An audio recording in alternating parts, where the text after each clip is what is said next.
ବେପରୁଆ ଗାଡ଼ି ଚାଳନ।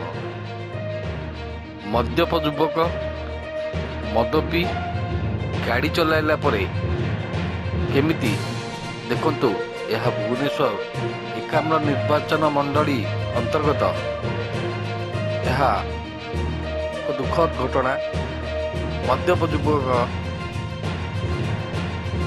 ଯଥା ଗଣ୍ଡମୁଣ୍ଡା ସ୍ଥିତ ସେ ଟନିକ ପାଖରେ କିଭଳି ମଦ୍ୟପାନ କରି ଗାଡ଼ି ଚଲାଇବାରୁ